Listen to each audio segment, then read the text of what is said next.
comes despite government assurance that the country has enough fuel reserved to meet local demand. Many citizens say the rising cost of fuel is increasing the price of transport and basic commodities, putting more pressure on households already struggling with the high cost of living. Transport operators are also feeling the impact, with some warning that fares may go up again if prices remain high. The Energy and Petroleum Regulatory Authority has not yet announced any immediate relief measures, leaving consumers uncertain about when prices will stabilize. As the situation continues, Kenyans are calling for urgent action to ease the burden of rising fuel costs.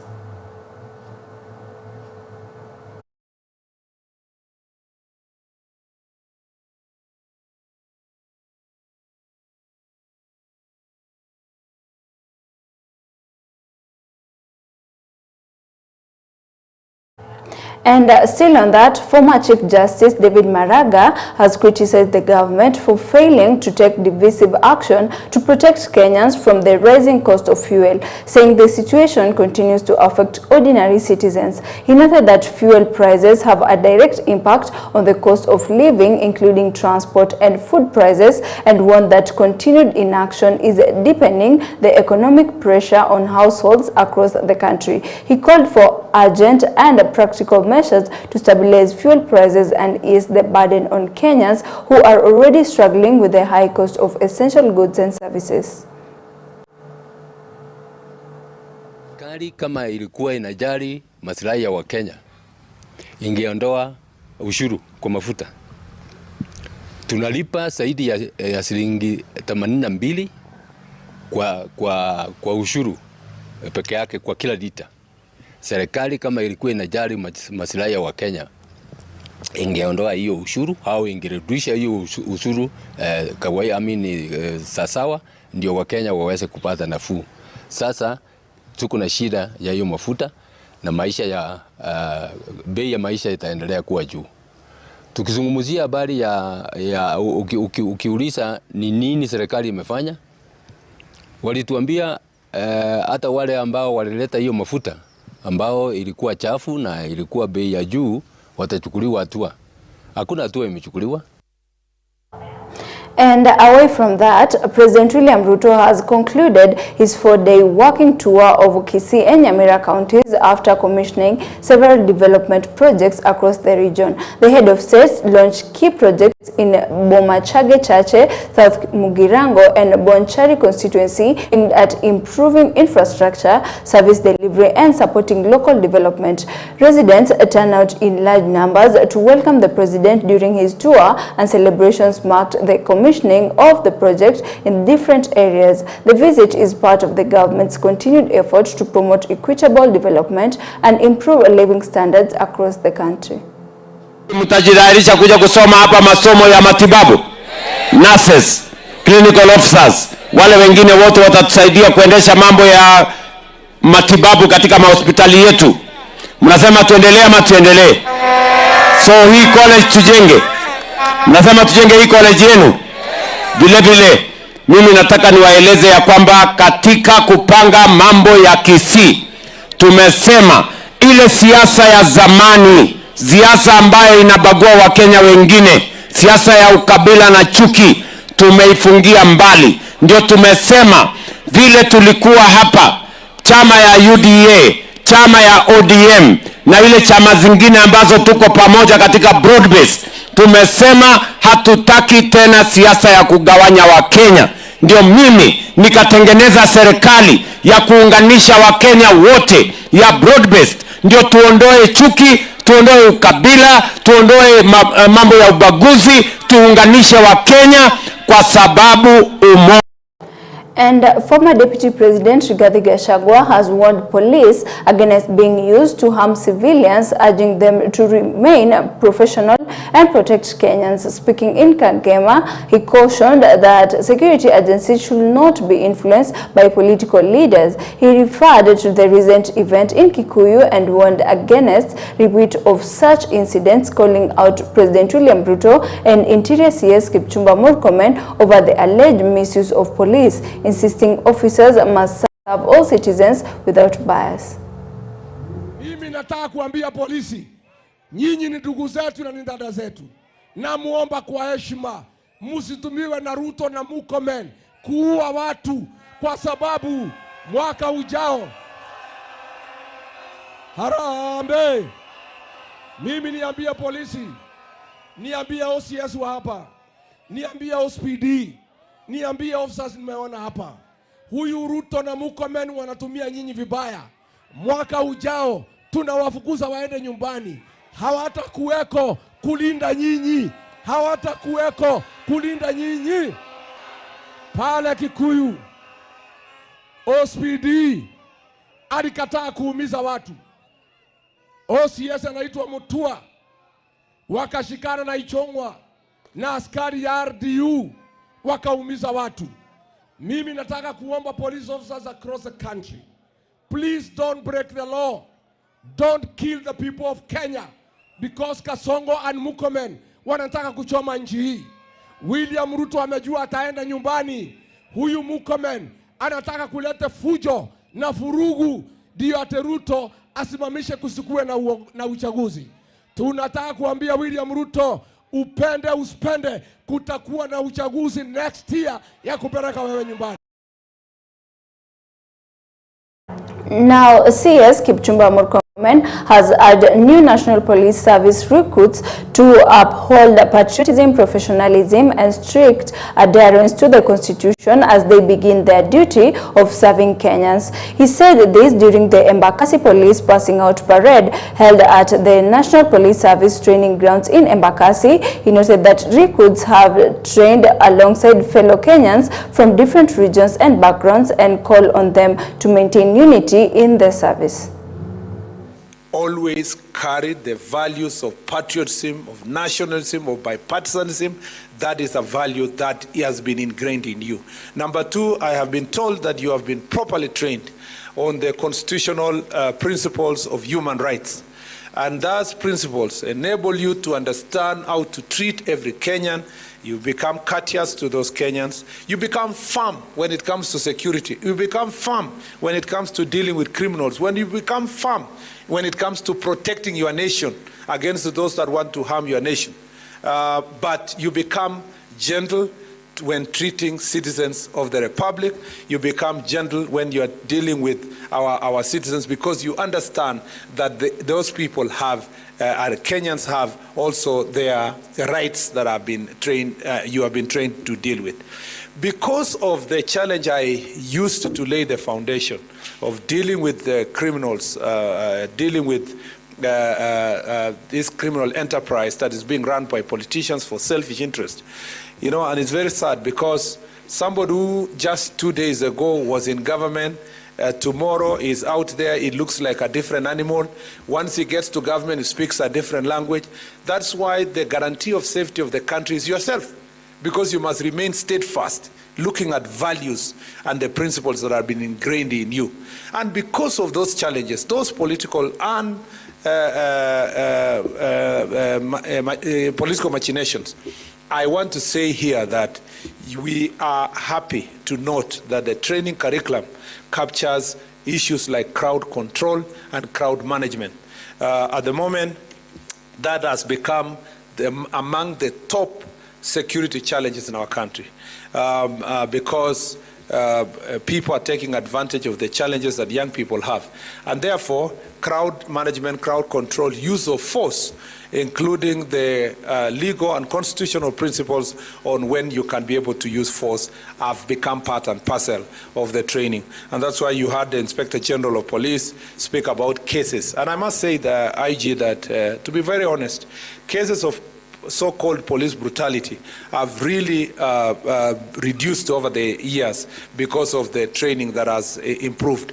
And so in some cases, when we get a few cases in there, here and there, where police officers and police station are accused of brutality, or in cases of protests like the one in Ishara yesterday in Embu, where there is a loss of life, I am happy that always the National Police Service and the Independent Police Oversight Authority have always always taken a very firm stand. And I want to thank you, IG, for picking that issue and ensuring that the top investigators have been sent to Embu to make sure that they investigate that matter and to ensure that our police officers who may have erred or may have violated the law are also. Now, Muranga's governor in Irungu Kangata has criticized delays by the Office of the Controller of Budget in reviewing key financial documents. He says the slow audit process is holding back the implementation of important development projects in the county. Kangata noted that several projects, including infrastructure and public services, have stalled due to the prolonged approval procedures. He is now calling on the relevant office to speed up the process so that funds can be released and the projects can proceed without further delays. It's about approvals by the control budget. At times we take documents there, they take 3 weeks. It's okay because they have to be scrutinized, but some of those delays have practical and real life impact on our people. I say so because like now, Kangata here, we took documents there to have it renewed. Up to date it is yet to be renewed. SHA wants to disconnect the service because we are past the deadline. Many dialysis patients used to struggle to access specialized treatment. Morana, level 5 capacity has tripled from 4 to 12 units, attending to about 25 patients daily. Kigumo now has a dialysis unit treating so many patients. The mobile dialysis truck in Gatanga and Maragua serves even the people of Kandara. And the health workers in Kasarani, Nairobi are calling on the government to increase public awareness about the Social Health Authority health insurance scheme. They say many residents are still not well informed about how SHA works and the benefits it provides, including affordable access to healthcare services. The health officials are urging more sensitization efforts to ensure that families understand the importance of being covered, especially during medical emergencies. They also encourage community leaders and local organizations to help educate the public about SHA. The health workers believe that improved awareness will lead to higher enrollment and better health outcomes in the community.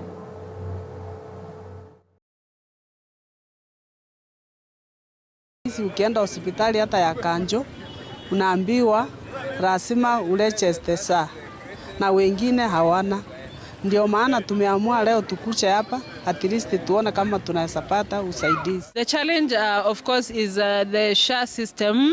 It is working, yes, but a bit slow on the registration and on the claims for revenue for the health center that we are partnering with. Tuungane na wengine ili tuje pamoja tuhamasishe jamii waweze kukata SHA na waweze kupata matibabu. Ningeomba kama ni wizara ya afya wachukulie mkazo kabisa watu madaktari wawe wanalipwa kama ni kulipwa, ama ile challenges wako nazo watatuliwe ndio huduma irudi mashinani.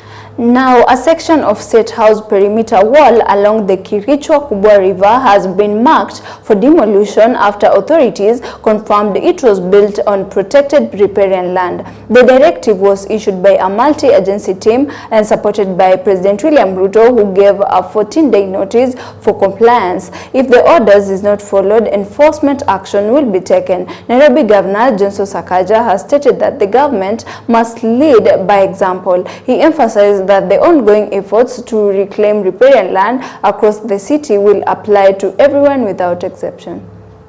First, to show that the commitment for this restoration starts at the top, at the highest office. We've shown you where we've marked the wall at State House. Because of security, we allow them to build where they should build. It is 10 to 15 minutes. We're doing walkways. We're doing lights. There's 40,000 lights that are coming. We already have 10,000 lights for the informal settlements. And also use it as a transport corridor. I want to assure you that we are going to be fair to everybody in this country. Because the law is, we cannot make any mistake.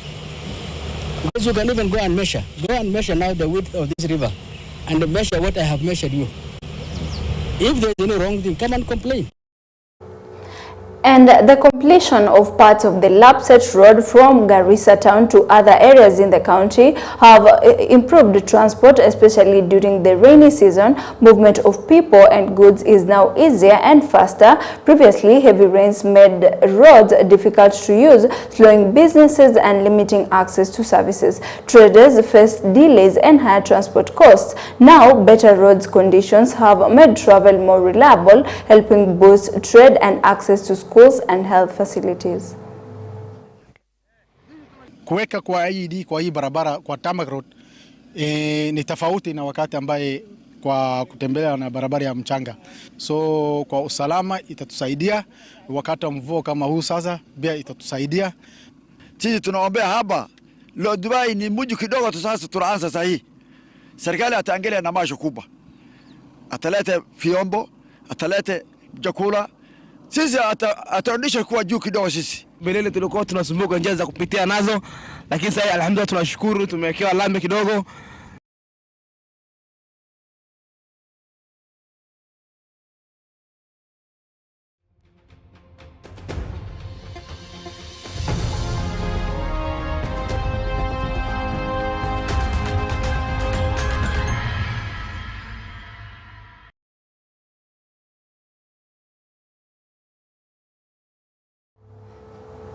Now, in business news, Kenya's National Biosafety Authority has processed applications for 4 genetically modified crops as it increases efforts to address misinformation about technology. The authority emphasized that its role is not to promote genetically modified crops, but to ensure that farmers and the public receive accurate and reliable information. By focusing on transparency and public awareness, its aim is to help citizens make informed choices about the use and adoption of GM crops in the country.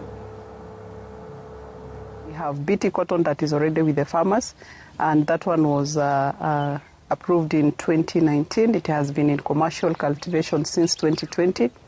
We also have BT maize. That one has also been given approval by the authority, and we have now the cassava, which has also gone through the same process up to the variety release, and it has also been given an approval, and unfortunately it cannot proceed to the farmers because of the ongoing court cases. The authority is neither for or against GMOs. The authority just pushes the message that the correct information should be in the public to avoid the much misinformation and disinformation that is rampant. Remember, for us is not to push GMO down Kenyans' throats. It's just to have an alternative. We are not telling the farmer not to engage themselves with the, the normal food crop. And cases of vandalism targeting critical infrastructure are significantly declining following a major crackdown on scrap metal dealers. For years, vandals have targeted power lines and other key installations in search of scrap metals, causing costly damage and frequent service disruptions. Increased efforts, tighter regulations, and closer monitoring of scrap dealers are now helping to curb the vice. Industry players are also stepping up efforts to promote discipline and ensure only legitimate operations continue. As a result, reported vandalism cases have dropped by over 75%, signaling a major breakthrough in protecting essential infrastructure. Authorities emphasize that sustained collaboration and strict oversight will be necessary to maintain the process. To our statistics, we've had the numbers drastically reducing. We are currently doing at only around 25%, up from 100%. This basically tells you that vandalism has gone down by over 75%. When it comes to fines, you would realize there was a lot of impunity while those people who came up with those laws where they were enacting them. In fact, when you check in every other sector in this country for any other person who is doing business, you'd realize nobody, even a bank, that is charged the same amount of money our licenses are charged for.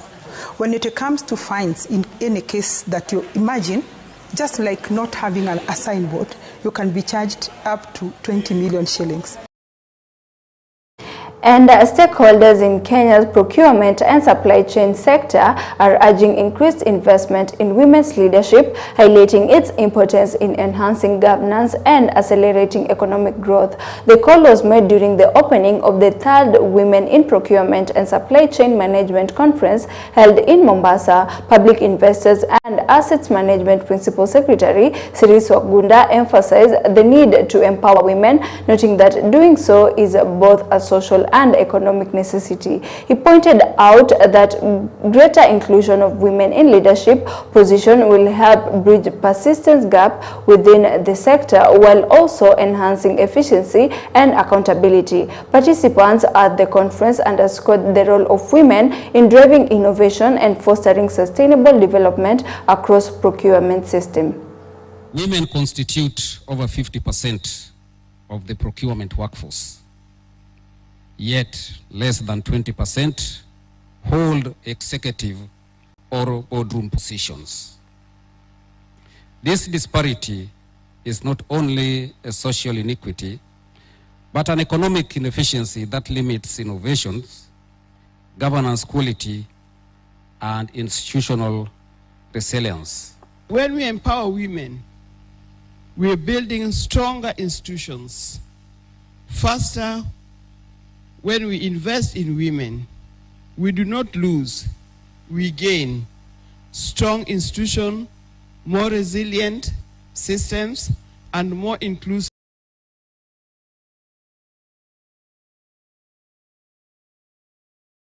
And Kilifi County is becoming one of the Kenya's fastest growing blue economy regions. Fish farming, which was once done on a small scale, is now expanding quickly. In 2012, farmers harvested only about 26 kilograms of fish per pond, but today production has increased to over 200 kilograms. As the demand for fish continues to grow, supply is still not enough. This gap has created a big opportunity for local farmers, conservation groups, and now working closely with the communities to provide training and support. They are teaching better fish farming methods and encouraging more people to join the sector. With these efforts, fish farming in Kilifi is expected to grow even more. This will help improve food supply, create job opportunities, and boost the local economy. Kuna kitu kitaingia kwa chama. Kikiingia kwa chama, kuna kidogo tutaweka kwa mfuko wa chama na kuna chengine tutagawa kwa manufaa ya nyumbani. Wakati ule tulikuwa hatujatalamika vizuri na tukawa tunapata tu kilo chache, ikizidi sana ni kilo kama 25, 26 ama 50 ikizidi. Samaki tunavuna wote, ikiwa prawns, ikiwa kamba, ni samaki aina ya milkfish, wote hao wako na soko kubwa, hata hatuliwezi. Vile vile kuna hawa predators, hao pia huwa ni changamoto. Kuna hii mambo ya badiliko ya hali ya tabia ya nchi, hiyo pia tupatia changamoto.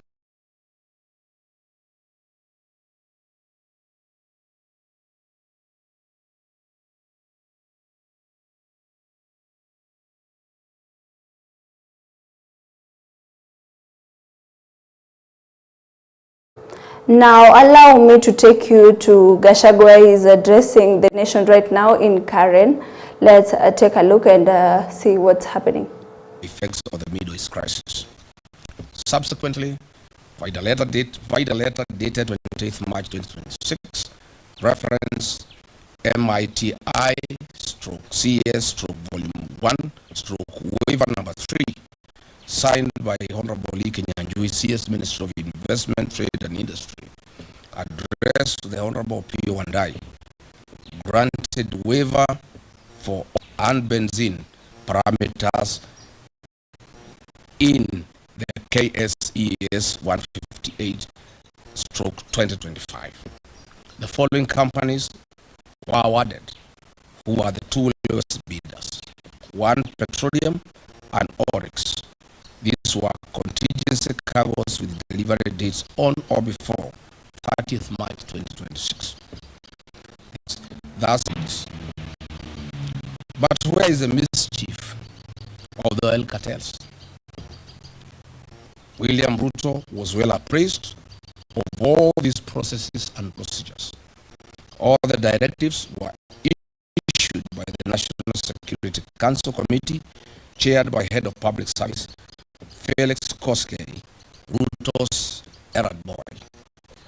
After William Ruto got a brief that Gulf Energy's bid was knocked out on technical grounds and the competitors had gotten their letters of award, he issued clear instructions that Gulf Energy bids be affixed to the procurement process.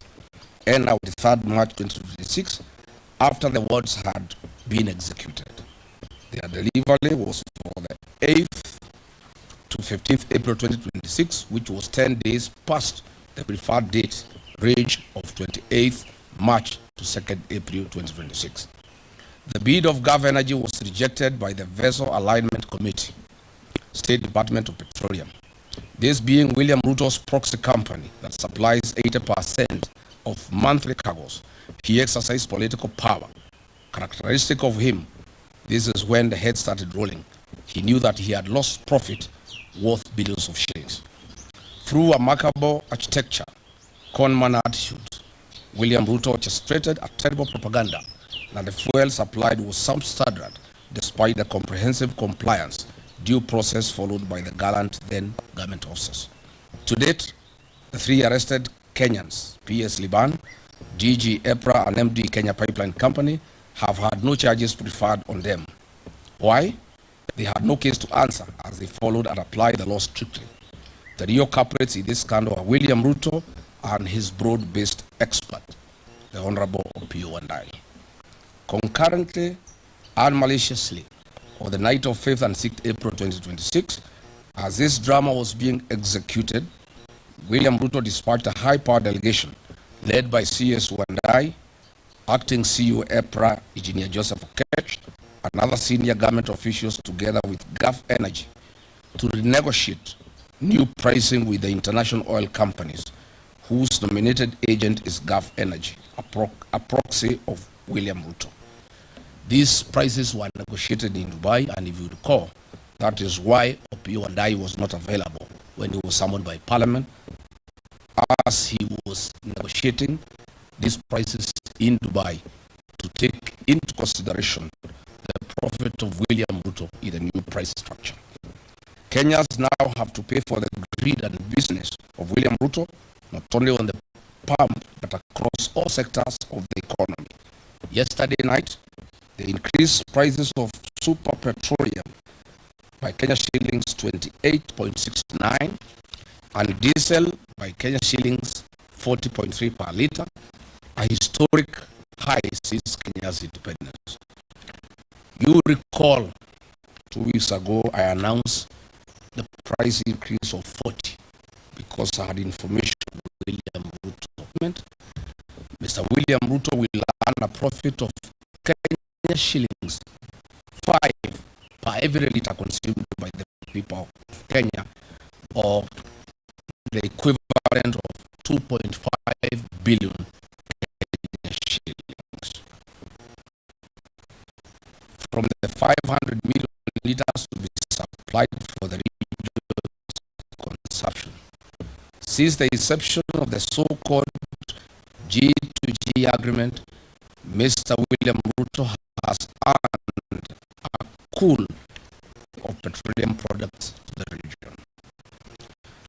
During the COVID pandemic period and the onset of the Ukraine-Russian war, the then government of the day took measures to cushion the welfare of the citizens, whereas today the William Ruto regime has taken advantage of the Middle East crisis to load their profit on the petroleum import regulations 2023. The Open Tender Agreement Terms and Conditions 2023, and the Kenya Bureau of Standards waiver, and the Kenya National Security Council Committee resolutions issued on 9th March 2026. What crime have these three officers committed? Therefore, then, stop living your dream and utopia and face reality and put Wanjiku first. Mr. William Ruto, you must immediately direct the Speaker of the National Assembly, your sycophant, to convene a special sitting of Parliament within 7 days to address the following mass action. 1.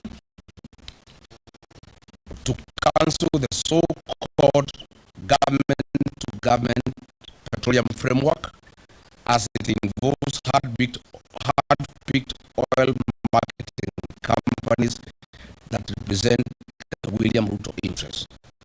In any case, the commercial frameworks between William Ruto and private international companies.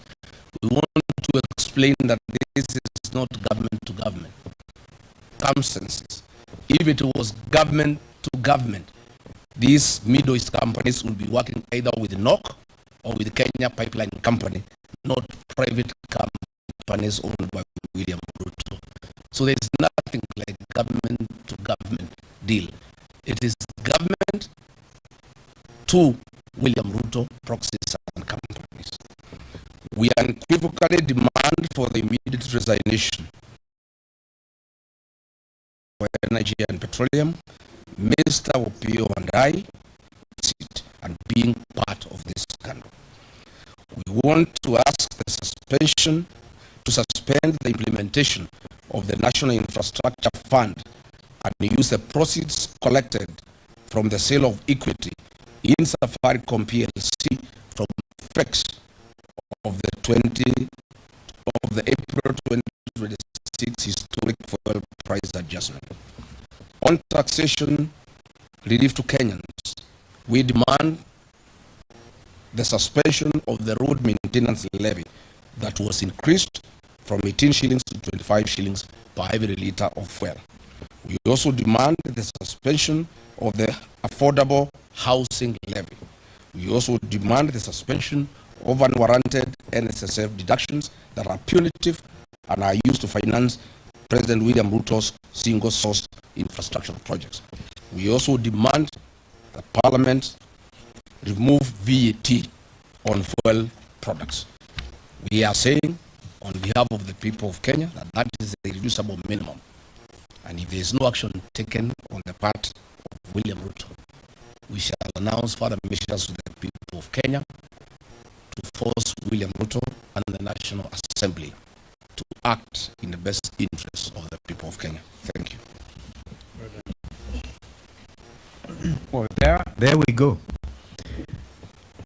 Tomorrow, I will be in the High Court at Milimani dealing with this other state capture matter of the sale of Safaricom shares to Vodacom, itself a foreign company.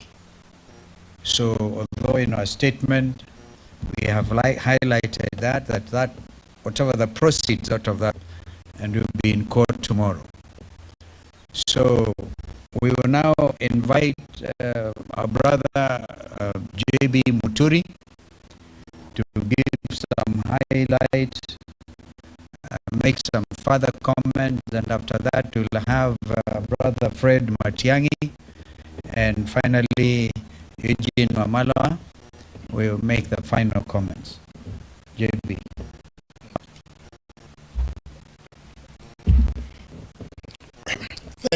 Thank you. Just want to state to William Ruto, to Moses Wetangula to convene a special sitting. We are cognizant of the fact that the House is still sitting, but we are saying that this is the right time, if indeed William Ruto has any interest at all about the welfare of the people of Kenya, because we know the revenue and expenditure estimates, what we call the budget estimates, would be tabled before the House of Parliament not later than 30th of this month. And therefore the exclusion of the extra 7 shillings charged on the fuel levy should be at this time and be considered during this special sitting, because the ramifications of this historic and abnormal increase in the cost of fuel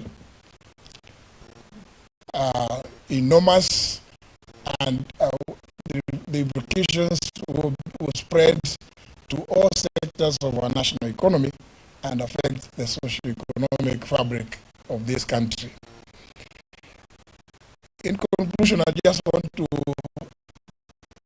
Kenyans to recall when William Ruto took over the reins of government in 2022, is when immediately after he had made several promises that, and many Kenyans will recall that he never shied to criticize the former administration. He said, he offered that there will be a review of the many, in fact in his own words, he put those levies at 15. He said they're going to be reviewed. And therefore every Kenyan felt that when he came up with the idea of a G2G arrangement, he was indeed going to address that issue of the mini taxes. The matter did come to me as Attorney General of the Republic, brought to me by the chairman of the Presidency Council of Economic Advisors, David D., and one of the other advisors, Mr. Hassan Mohammed. But I just raised one question. Yes, Saudi Aramco is owned by the Saudi government. It is therefore a government company. ADNOC is owned by the Abu Dhabi government. ENOC is owned by the Emirates. So in fact, indeed, it's just an acronym. So I raise the issue. If it's going to be a government to government, what is the government on the Kenyan side? And of course, the excuses were used that, there was a pressure on the Kenyan shilling because the oil marketing companies were demanding not less than 500 million shillings every month to import fuel into the country. And now the arrangement was that Kenya was going to be given a 6 months window before paying for the fuel that have been delivered. But surprisingly, the government of Kenya chose not to use the government-owned National Oil Corporation, NOC, or the Kenya Pipeline Company, KPC, to represent the government on the Kenyan side so that the equation makes sense when you talk about G2G. Instead, the government of Kenya purported to advise the oil importing companies, the IOCs, the 3 from the Middle East, to nominate locally companies that government purported to have interest in. And those companies, the 3 that was nominated, are the ones led by William Ruto, controls more than 3/4 of its shares. Indeed, as Kenyans would know, this Gulf Energy is the company that bought out the British. It is no wonder we have never seen a reduction in the fuel prices, because William Ruto is right in the middle. On the Kenyan side, he is the G. That's why we are calling on William Ruto to now cease this arrangement. And that's why we are saying Parliament should actually be the one in the forefront to call for arrangement. The effects of this astronomical and abnormal increase in fuel prices. Thank you. Thank you.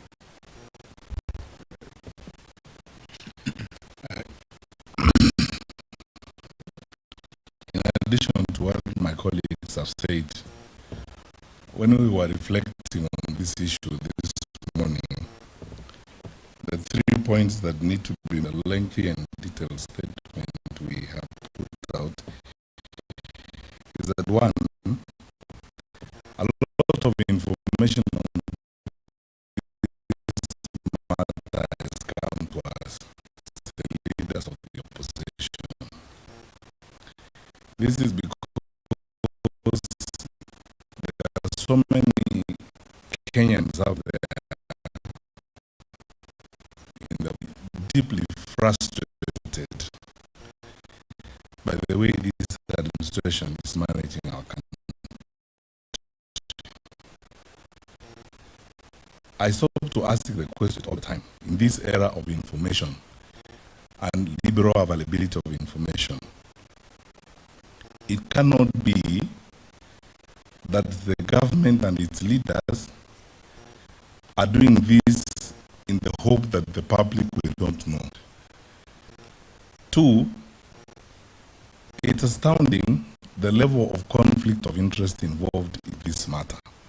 When you read all the documents and all the information that has been brought to our attention, it's so abundantly clear that an interested party in this matter is a practical key player in this whole matter.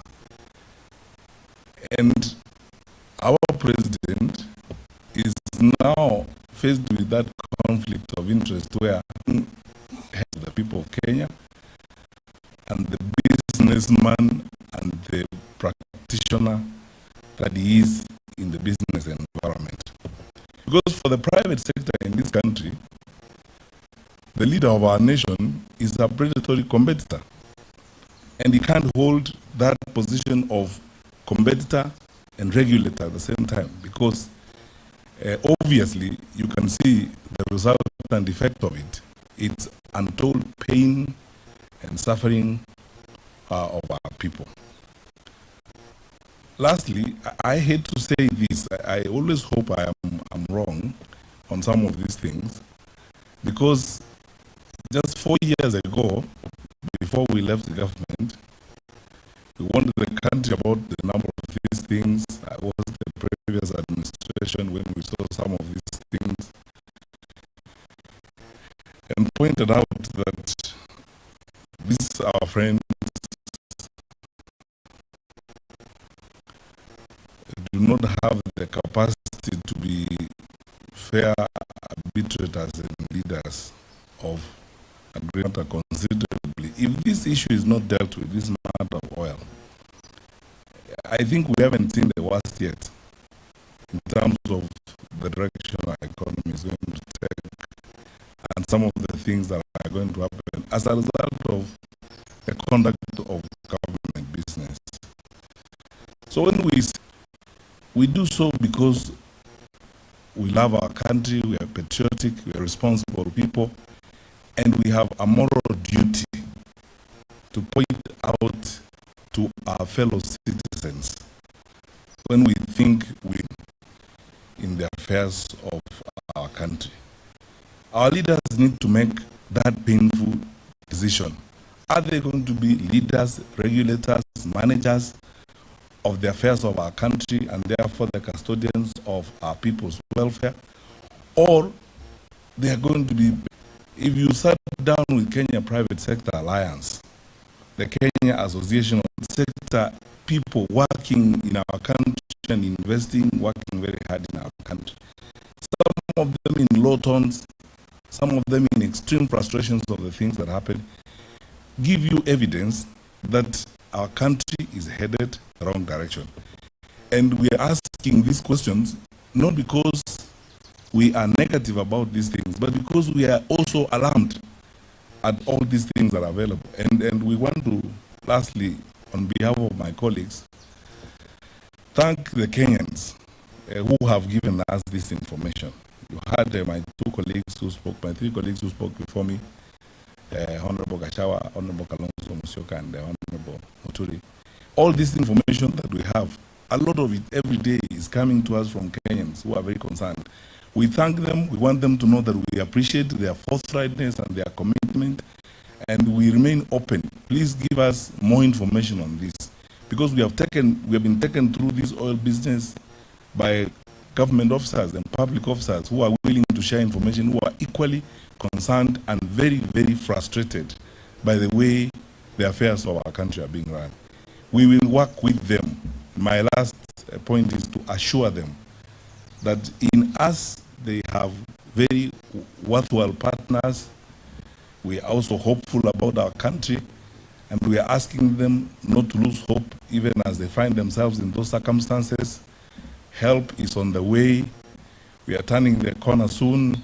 We will turn the leaf soon, and we will continue with the business of building a country, because we believe our beloved country, Kenya, is better. We are better than this. Thank you. Well done.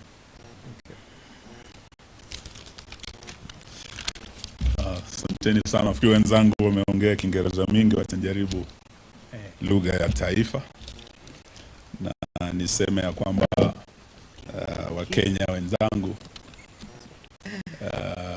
jana shirika la April limetangaza kuongezeka kwa bei ya mafuta. Kienda kwenye station yoyote kufika sasa, mafuta ya petroli yako zaidi ya shilingi 200 na vile vile ya diesel. Na hili ni jambo litaumiza wananchi sana, haswa wakulima wengi ambao walikuwa bado wako mashambani. Diesel imekuwa bei ya juu sana, na inamaanisha hata yule mkulima pale kwenye shamba, kuanzia leo mambo yatakuwa magumu. Hata wale walio katika uchukuzi, transport, diesel itapanda. Hata vijana wetu wa bodaboda, petroli itapanda. Na hiyo inamaanisha nauli itapanda kutoka kwa yule mwana bodaboda, yule matatu, ile bus, na popote unapoenda. Sasa gharama ya maisha imeongezeka kuanzia jana. Na mara ya mwisho tukifikisha zaidi ya shilingi 200 bei ya mafuta ilikuwa wakati wa maandamano ya kwanza, wakati tulikuwa na finance bill ya kwanza ya serikali ya Kenya kwanza. Na hiyo ndio ili double mambo ya VAT, ushuru kwa mafuta, kutoka shilingi 8 kwa lita hadi shilingi 16, 16% ya VAT on fuel every liter. Hapo ndio ilifanya gharama ya maisha ikaongezeka sana, kukawa na maandamano. Na baada ya maandamano tukaulizwa twende kwa mazungumzo kule kwenye Bomas. Na Zakayo, shukisha ushuru. Ushuru wa kwanza shukisha kwa mafuta. Pale Uhuru Kenyatta aliwacha kwa serikali, na ilikuwa kwa hiyo serikali na Mheshimiwa Matiang'i hapa, ilikuwa pressure nyingi sana VAT ipite 8%, lakini Uhuru Kenyatta, nataka niukumbushe ndugu Wandai ya kwamba tulitumwa bombers ili tushukishe ushuru kwa mafuta. Kulikuwa na ushuru mara 16, different levies and taxes on fuel alone. Na hiyo ndio iliongeza gharama ya maisha. Na wakati huo tukasema hiyo VAT ishukishwe from 16% irudishwe 8%. Wenzetu wa Kenya Kwanza walikataa. Na wakati tunamaliza mazungumzo hayo, bado waliongeza tena mambo ya fuel levy kutoka shilingi 18 hadi 25. Na hiyo ndio sababu leo tumeambia Bwana Zakayo, sababu bado wako juu mtini na ushuru bado unapanda, ya kwamba aanze kwa kushukisha ule ushuru aliongeza akichukua ushukani baada ya Uhuru Kenyatta. Aanze na hiyo shilingi 7 kwa kila lita. Hiyo ikishukishwa, Wakenya wataanza kuona nafuu kidogo katika mambo ya mafuta. Pili, ushuru wa VAT kwa mafuta, huo ukiondolewa, hii bei itarudi chini ya 200. Na hiyo itasaidia kila mwananchi wa Kenya popote ulipo katika. Hiyo ndio jambo tumesema leo tukutane hapa na tuseme we must demand that this be done immediately, na bunge liwe na kikao rasmi kuzungumzia hili kama swala la dharura, sababu linaguza kila mwananchi wa taifa letu. Shida ambayo ilikuweko tena kule Bomas, kulikuwa na hii mpango wa G2G, wakati huo ndio ulikuwa unaanzishwa. Na tuliambiwa dola imekuwa mbaya, sasa lazima tufanye negotiation na wenzetu wa Arabuni so that we stabilize. Na hata baada ya hiyo vita ya Ukraine na Russia, mambo kuwa kurudi normal na vile vile dola yetu kuweza kustabilize, G2G hiyo ilitakiwa iweko hadi mwaka jana. Alafu tukasikia imekuwa extended hadi December. Sasa tuambiwa hii G2G imekuwa extended hadi September mwaka ujao. Hiyo inamaanisha ya kwamba hii bei itabaki ama itaongezeka, lakini haitaenda chini, sababu ya hii deal ambayo Kenyans are locked in, mpende msipende. Leo tumeelezwa vizuri sana kwenye statement yetu, tumeeleza wa Kenya mwenye G2G. Wakati wa Bomas, nilikuwa kati ya wale tuliangalia mambo hayo, na wakati walikataa kushukisha ushuru, nilikuwa kati ya wale nilikataa kuweka sahihi mkataba huo, sababu walikuwa na uwezo wa kushukisha ushuru wakati wa finance bill ya kwanza, lakini wakaongeza hata finance bill ya 2024 ikawa mbaya zaidi. Mzigo huo ulirudi kwa mwananchi, na ndio sababu vijana wetu wa Gen Z walijitokeza kupinga finance bill 2024. Kama tungefanya the right thing at Bomas in 2023, tutoe hiyo ushuru, tuachane na hii mpango wa G2G, vijana wetu wale walikufa 2023 75 hawangekufa. Vijana wa Gen Z waliokufa 63 2024 wakipinga ushuru huu hawangekufa. Leo tuwasema wakati umefika, Bwana Ruto, ufanye kile ambacho Wakenya wanakuomba sasa, utoe hiyo ushuru. Lakini zaidi hiyo G2G wakati wa Bomas, when we challenged it, tulisema haikuwa G2G wakati huo, and on record kule Bomas katika Hansard iliyowekwa, sababu kulikuwa na Hansard ya bunge, ya kwamba hii G2G ilikuwa government to gangsters.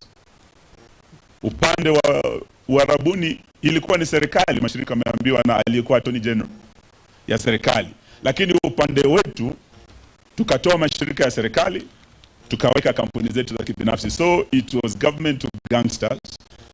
Na ile faida ambayo hawa wametengeza, vile Mheshimiwa Gachagua amesema hapa, it's obscene, it's immoral, ya kwamba rais wa nchi anaweza tumia shida kupata faida na kujifaidi yeye mwenyewe na wenzake, wanabiashara wenzake, na ni mabilioni ya pesa ametengeneza. Yale yanaendelea Kenya ni kama yale Shakespeare alisema, merchants of Venice, ambayo wamechukua profiteers instead of patriots who are leading our country. Wachache wanajivunia kuwa Wakenya wakitengeza pesa nyingi sana kwa kila lita ya mafuta, na Wakenya wengi wakiwemo mama mboga na bodaboda waliokuwa at the bottom of the pyramid, ambao walitakiwa waletwe up, hao ndio wanafinywa sana na wanavumilia kwa Wakenya. Hiyo G2G tunataka tuseme ya kwamba it must be scrapped, sababu imekuwa a source of a lot of money coming into the pockets. Pesa mfukoni hii kwenda kwa wananchi, imeenda kwa Bwana Ruto na wenzake. Na leo tunataka tuseme ya kwamba wakati umefika tuanze kujiuliza, je, tunaweza endelea kuwa na rais ambaye ni mwanabiashara, ambaye atumia ofisi yake kujifaidi mwenyewe na marafiki zake? Wakati amemaliza mwaka wa kwanza, orodha ya kwanza ambayo ilitoka and this was global ranking of the most corrupt presidents of the world, aliorodheshwa kuwa nambari 2 nyuma ya Assad wa Syria. Mwaka jana wakati orodha imetoka ya kuangalia marais tajiri sana, amekuwa katika the akiwemo na maoligarch kama Putin wa Russia. William Ruto kwa hiyo orodha. Na hiyo haitushangazi, sababu kama wewe ni rais mfisadi sana, mwanabiashara hodari, uko kwa sekta zote. Ukienda kwa sekta ya banking, hapo kule hii banki inaitwa CDN. Ukienda upande wa mambo ya hoteli, hospitality, mahoteli ya Weston, hata kuna moja kule Masai Mara, the Carl Ritz Hotel, Ritz Carlton. Tumeelezwa katika mambo ya manufacturing, steel, simiti yote yako kwa manufacturing. Tukienda kwa sekta ya kawi sasa, tunaguza G2G hii. Sio tu hiyo Gulf kampuni, ile mnasikia Starbucks, he has interest there. Tukienda kwa mambo ya hospitali, kuna hospitali inaitwa Real, na tuliona rafiki yake pale Nairobi West Hospital, he has interest there. Kwa mambo ya SHA, ni biashara vikubwa sana anafanya kule kwenye SHA, na katika sekta ya afya, katika sekta ya uchukuzi, starting na aviation, ndege zake, sio tu helicopter ambazo anakodisha hata serikali. Ni mwanabiashara mkubwa sana hata angani, sio tu hapa chini ardhini katika Kenya. Ni jamaa wa majuu sana. Tukienda kwa elimu, anaanzisha university kule Eldoret, sisi sote tunajua is in direct competition na university kule. Ako kule, tunajua matatu zake. Hata ukiingia kwa mambo ya sukari, amechukua kampuni zote, Zoya, Sony, Muhoroni, Miwani, mashirika yote ya kiserikali, na ekari zaidi ya 1,100. Na marafiki zake wachache wa Hindi sasa wameshika sekta ya sukari mkononi mwao, na anaanzisha yake ya kibinafsi kule Kilgoris. Ukiuliza wa Masai wanatuonyesha hiyo factory inakuja ni ya Ruto, na kuna zingine ambazo anaendelea kufanya. Na tunajua ya kwamba hata kwenye mining tunamuona kule Murima Hills, tunamuona kule West Pokot kwa simiti, hata dhahabu kule Kakamega na kwingineko. Sasa tunauliza kama Wakenya, jamani, itakuwa vipi tuwe na rais ambaye ni mwanabiashara? Kule Venice kulikuwa na mabepari wa Venice, merchants of Venice, but now we have merchants of Kenya, led by none other than William Ruto. In fact, for me, I would tell my colleagues, we should not just be asking the PS to resign over this scandal as small fish. We should not just be asking Opio Wandayi, we should be asking William Ruto himself.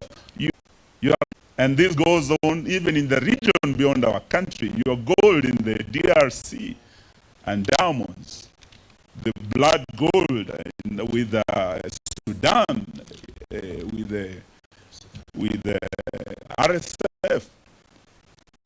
How much is enough for you, Mr. President? Thank you. Sasa mmesikia. Na waelewa kwa sababu gani nikasema jamani tutulize boli kwa maswali. Tumesahau ndugu Jean kwa upande wa media vile vile. Wenyewe you haven't been spared. Kwa hivyo mfanyabiashara huyu sugu, uongozi swala hilo na la Wakenya na sisi zote. So we want to say this is very painful, extremely painful. By his own admission, William Ruto has sijui ng'ombe ya Eugene inakufa inakupe. Akasema kuna ng'ombe safi sana kwa upande wa kilimo. Ni vizuri kuwa champion na hiyo, lakini uongozi wa nchi nao unahitaji part. And we do the best we can to gather the Kenyan population. We're not going to leave you alone. We will put your best interests ahead of us. Kwa hivyo, let's keep hope alive. Asanteni sana. Thank you.